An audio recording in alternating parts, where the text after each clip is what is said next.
So here's something kind of messed up that I want you to think about for a second. Think back to the last time you got more money, a raise, a better job, a pay bump, whatever it was. Remember how you felt? You thought, okay, finally, now things are going to be easier. Now I'll have some breathing room. Now I can actually get ahead. And then fast forward 6 months, a year, and you check your account, and somehow you have about the same amount of money you had before. You're making more than you've ever made, and you feel exactly as broke as you did when you were making less. The raise just vanished. You can't even point to where it went. It just got absorbed into your life and disappeared like it was never there. If that's happened to you, I need you to know it is not because you're bad with money. It's not because you're irresponsible or you blew it on something dumb. It's happening because you walked into a trap, a specific, predictable, almost invisible trap that gets basically everyone, that nobody warns you about. And that is quietly designed to make sure you never actually feel like you're getting ahead no matter how much you earn. And once you see this trap clearly, you really can't unsee it, and you can actually start to climb out of it. So that's what this whole video is, the spending trap nobody warns you about, how it works, why it's so invisible, and how you actually escape it. Let's get into it. Okay, so let me start by naming the trap, because it has a name even though almost nobody talks about it in normal life. It's called lifestyle creep or lifestyle inflation. And it is probably the single biggest reason people stay financially stuck their entire lives, even people who make really good money. Here's the basic idea. As your income goes up, your spending quietly goes up right along with it. Not because you decide to spend more. That's the key part. You don't sit down and go, okay, I make more now. Time to upgrade my whole life.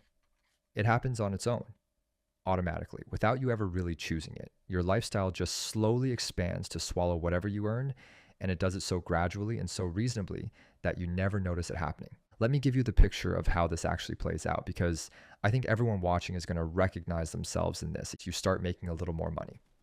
So at first you think, great, I'll save this. But then your old phone is kind of cracked, so you upgrade it. Reasonable, right? You needed a phone. Then you're making decent money now, so instead of making coffee at home, you start grabbing it out. Just a few times a week, no big deal. Then your car's getting old, so you get a slightly nicer one with a slightly bigger payment, but you can afford it now. So why not? Then you move into a nicer apartment because you deserve it after working so hard. Then you're ordering food a couple more times a week because you're busy and you can afford it now. Then a few more subscriptions because everyone has them. Then nicer clothes, nicer stuff, a few more nights out. And every single one of those decisions on its own is completely reasonable. That's the trap. None of it is crazy. None of it is irresponsible. You're not buying a yacht. You're just making 100 small, individually justifiable upgrades, each one of which makes total sense in the moment, but add them all up and your entire cost of living has quietly risen to match your new income exactly. And now the raise that was supposed to get you ahead is just your new baseline. It's gone. You need all of it just to fund the life you now have. This is why people describe their whole financial life as a treadmill. You're running harder and harder, you're earning more and more, and you're staying in exactly the same place. Because every time you speed up, the treadmill speeds up to match you. Your spending is the treadmill, and it's calibrated to whatever you make. So you never get anywhere. You just run faster at the same spot, more tired, wondering why you're not moving. Now, I want to explain why this happens, because there's actually some brain stuff underneath it that makes it almost impossible to avoid if you don't know about it. And it's a thing called hedonic adaptation, which sounds fancy, but it's really simple. Hedonic adaptation just means you get used to things fast, way faster than you think. When you upgrade something in your life, you get a little hit of pleasure from it. At first, the new car feels amazing for like 2 weeks. The nicer apartment feels luxurious for a month, but then your brain adjusts. It recalibrates, and that nice new thing stops feeling special and just becomes normal. It becomes the baseline. It's just your car now. It's just your apartment now. The pleasure fades completely and you're right back to where you started emotionally, except now everything costs more. And here's the brutal part. Once something becomes your baseline, going back feels like a downgrade, like a loss, like a punishment. So you can't easily go back. If you got used to ordering food whenever you want, going back to cooking every night feels like deprivation, even though that's just how you lived a year ago and you were fine. The new lifestyle ratchets up and it locks. It only goes one direction. Up. Easy to climb. Painful to climb back down. So it just keeps climbing every time you earn more. and it never comes back down. And that's how it slowly eats your entire income, no matter how big that income gets. So that's the core trap. But I want to talk about the things that grease it, the stuff that makes this happen even faster and even more invisibly than it would on its own. Because we live in a moment that is almost perfectly engineered to maximize lifestyle creep. And that's not an accident. The first one is that spending money has been made completely painless. And this matters way more than people realize. Think about how it used to work. You wanted to buy something, you handed over physical cash. Actual paper money out of your hand into theirs, gone. And that hurt a little. Watching your wallet get thinner gave you a real physical emotional signal that you just spent money.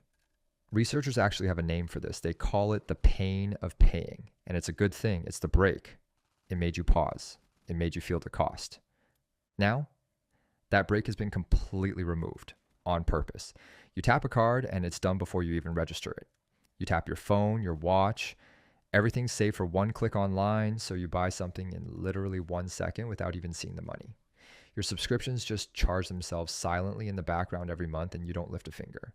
And then there's buy now, pay later, where you don't even pay the whole thing. You split it into 4 little payments that feel like nothing. So a $100 thing feels like 25. Every single one of these was designed to remove the pain of paying, to make spending feel like it isn't really happening. Because companies figured out a long time ago that the more painless they make spending, the more you spend. When you don't feel the money leave, you spend more of it. So they've spent years and billions of dollars making sure you never feel a single dollar leave your hands ever again. The money stopped feeling real, and money that doesn't feel real is incredibly easy to spend. You're not spending money anymore. You're tapping a piece of plastic and watching a number. You don't really look at change. And that disconnect is exactly what they want because it's what fuels the creep. The second greaser is the subscription model, and this one is so sneaky, I want to spend a minute on it because it's robbing people blind in plain sight. Everything became a subscription. Your music, your shows, your movies, multiple streaming services, the apps on your phone, your storage, your fitness thing, your news, your delivery memberships, software you barely use. And the genius of the subscription model from their side is the dollar amounts are small and the charges are invisible. Here's why that's a trap. A subscription is designed to be small enough that you don't feel any individual one. What's $12 a month? What's 15? It's nothing. You don't even think about it. But that's exactly the point. They're small enough to ignore individually, but they recur forever automatically and they stack. So you don't have 5 subscriptions, you have like 15 scattered across different accounts, charging different days, and you've honestly lost track of how many you even have. And each one is quietly pulling money out of your account every single month, often for stuff you forgot you signed up for or barely use anymore. If you actually added up every recurring subscription you're paying right now, the real total, I promise you, it would be way bigger than you think. For a lot of people, it's hundreds of dollars a month, leaving silently for a pile of small things, none of which feel big enough to cancel. That's death by 1,000 cuts. No single cut hurts, but together they're draining you. And because no individual one is painful, you never feel the bleeding. The whole model is built on you not noticing, and it works on almost everyone. And the third greaser, the big emotional one, is comparison, is everyone else. Because lifestyle creep doesn't happen in a vacuum. It happens while you're staring at everyone else's lives all day long on a screen. And everyone on that screen looks like they're doing better than you. The nice apartments, the trips, the cars, the clothes, the dinners. It's a nonstop highlight reel of people seemingly living better than you. And it sets this invisible bar in your head for what normal looks like, what you're supposed to have, what a person your age should be at. And the bar's fake. That's the thing nobody internalizes. A huge amount of what looks like wealth online is just spending. It's not wealth. It's lifestyle creep on display. Half those people doing it are in the exact same trap you are, or deeper, funding a look they can't actually afford, maxing cards and payment plans to appear like they're winning. You're comparing your real financial situation to other people's performance of a financial situation that often isn't even real. And to keep up with that fake bar, you spend more, you upgrade more, you creep more. You're inflating your life to match a standard that doesn't exist, set by people who are also broke, and everyone's quietly drowning together while looking like they're thriving. So now stack all of this up and you see how deep the trap really is. You've got lifestyle creep, which automatically expands your spending to eat your income. You've got hedonic adaptation, which makes every upgrade permanent and impossible to enjoy for long. You've got painless spending, which removes the break that used to make you feel the cost. You've got subscriptions quietly draining you in amounts too small to notice. And you've got comparison constantly pushing the bar higher, all of it working together, all of it invisible, all of it pointing one direction, which is your money flowing out as fast as it flows in forever, no matter how much that is. And here's the cost of this trap, the part that I think matters most, because it's not really about the money. It's about what the money buys you, which is freedom. Options, choices. Yeah. See, every dollar of lifestyle you lock in is a dollar you now have to keep earning forever. When you upgrade your life to match your income, you don't just spend the money, you trap yourself into needing that income permanently. You can't take a risk. You can't leave a job you hate because you need every dollar it pays to fund the life you built. You can't start the thing you actually want to start. You can't take a break. You can't say no. You can't walk away from anything because your expenses are sitting right at the edge of your income and there's no room. And people call these golden handcuffs, and that's exactly what they are. You earned more, but instead of buying freedom with it, you bought a more expensive cage. And now you have to keep running the treadmill just to keep the cage. That's the real cost. Not that you have less money, that you have less freedom. The trap doesn't just take your money, it takes your options. And your options are the entire point of having money in the first place. A person making a modest income who spends way less than they make is more free than a person making a fortune who spends all of it. Freedom isn't about how much you make. It's about the gap between what you make and what you spend. And the trap's whole job is to close that gap to zero, so you stay dependent forever. Okay, so that's the trap fully laid out. Now let me actually tell you how you get out of it, because you can, and it's honestly more about awareness than it is about being some disciplined budgeting monk. Here's what actually works. The first thing, and this is the big one that beats lifestyle creep specifically, when your income goes up, you have to capture some of that raise before it ever hits your life, before you ever see it. Because remember, the creep happens automatically with money that's just sitting in your account. So the move is to not let it sit there. The second you get a raise or more income, immediately route a chunk of it straight into savings or investing automatically. So it leaves before you can adapt to it.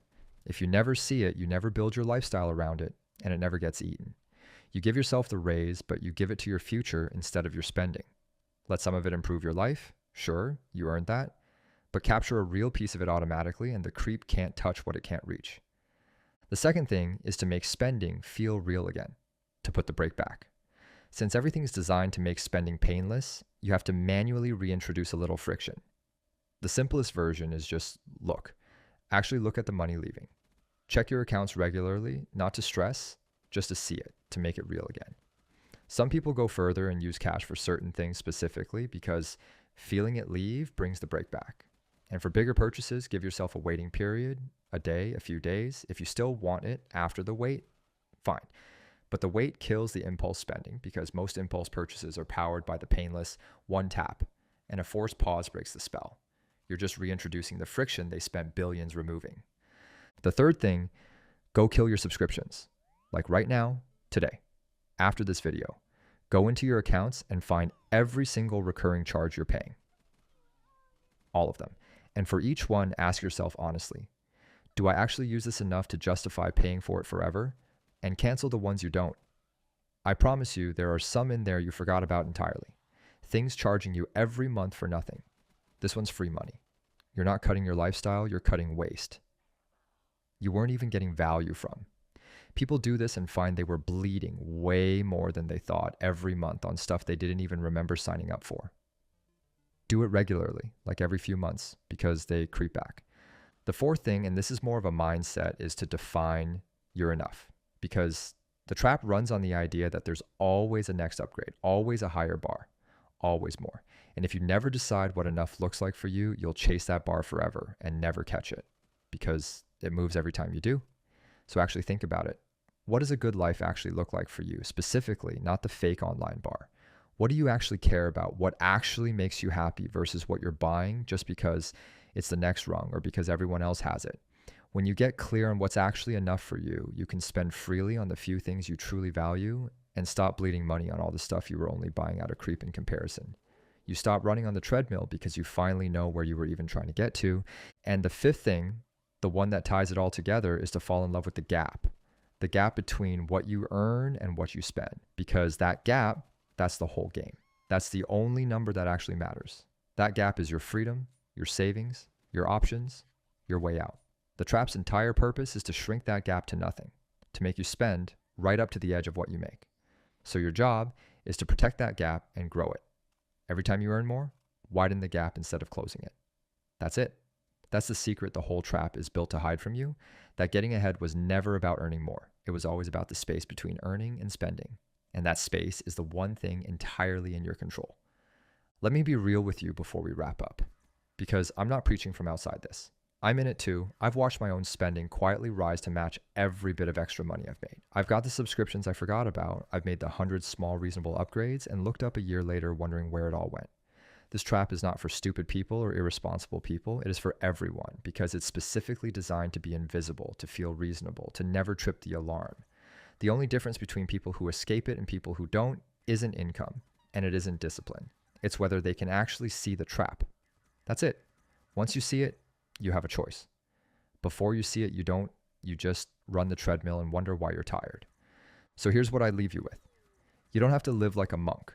You don't have to never enjoy your money. That's not the point. And that's a miserable way to live anyway. The point is just to spend on purpose instead of on autopilot, to make sure your lifestyle isn't quietly swallowing every dollar you earn before you've had a chance to decide what you actually want, to protect that gap, because the gap is your freedom. And the trap is built to take it from you one reasonable little upgrade at a time. And now that you can see it happening, you finally get a say. Go check your subscriptions. Seriously, that's the easiest first win. Do that one today. And next time you get more money, capture some of it before your life eats it. Just those two things put you ahead of almost everyone. Anyway, that's been on my mind. Drop a comment and be honest. When's the last time you actually felt like you were getting ahead? I've got a feeling about what most of you are going to say. Catch you in the next one.